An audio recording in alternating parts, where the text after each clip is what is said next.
ये कुछ भी कर लो, आप बिना केस मुकदमा फाइल के रह ही नहीं सकते, है ना। देखो, अगर आपको नोटिस आ रही है, डीआरटी की नोटिस आ रही है, 13(2) की नोटिस आ रही है, फिर 13(4) की नोटिस आ रही है, मैं बार बार कहता हूं आप पहले डीआरटी जाने का कोशिश मत करो। क्यों जा रहे हो अभी डीआरटी? आप पहली कोशिश करो कि बैंक के साथ सेटलमेंट करें। आप बैंक को दो तरह के ऑफर दे सकते हो। सॉरी, क्या क्या ऑफर दे सकते हो आप बैंक को?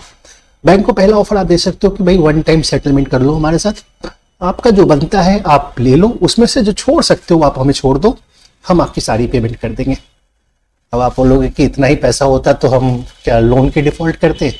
चलिए ठीक है, ऐसा सेटलमेंट मुश्किल है, शायद इतने पैसे ना हो कि वन टाइम सेटलमेंट आप बैंक से करो कि सारी लोन ही ले लो भाई। देखो, दूसरा रास्ता भी बहुत आसान है, वो मैं बताता हूँ।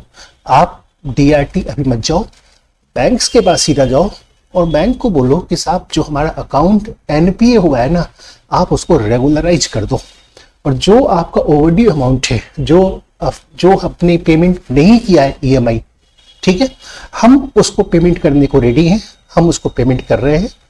ओवरड्यू अमाउंट का एक स्पेसिफाइड परसेंटेज, मान लो 50% या 25%, मतलब जो ईएमआई आउटस्टैंडिंग है वो आप मेरे से अभी ले लो, और बाकी जो है आप लोन को रिस्ट्रक्चर कर दो, उस पर ऐड कर दो, और हमारे अकाउंट को जो है रेगुलराइज कर दो। मैं गारंटी देता हूँ बैंक आपका ये ऑफर जरूर मान लेगी, जरूर मानेगी। अच्छा, आप डीआरटी भी जाते हैं तो यही होने वाला है।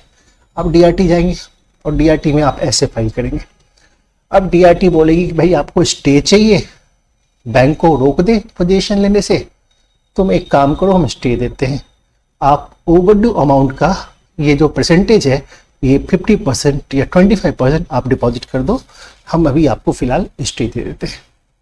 पता चला कि आपको 2 महीने 3 महीने के लिए स्टे दे दिया बैंक ने, ठीक है, डीआरटी ने स्टे दे दिया, फिर अगली डेट पे आ रही है वही बात है।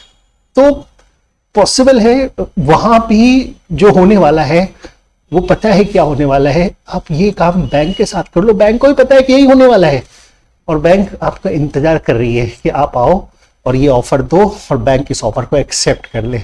लेकिन कई बार ऐसा होता है ना कि ये जो 13(2) की नोटिस आ रही है, 13(4) की नोटिस आ रही है, इतनी लड़ाइयाँ हो जाती है कस्टमर्स में और बैंक के बीच में कि लोग प्रॉपर तरीके से सेटल करने का सोचते ही नहीं है। ठीक है, तो पहले आउट ऑफ कोर्ट सेटलमेंट करने की कोशिश कीजिए। बैंक भी कभी कोर्ट जाने की जरूरत नहीं करता है, नहीं सोचता है, वो भी सोचता है कि भाई पहले अंदर ही सेटल्ड हो जाए, वो ही ज्यादा बढ़िया चीज है।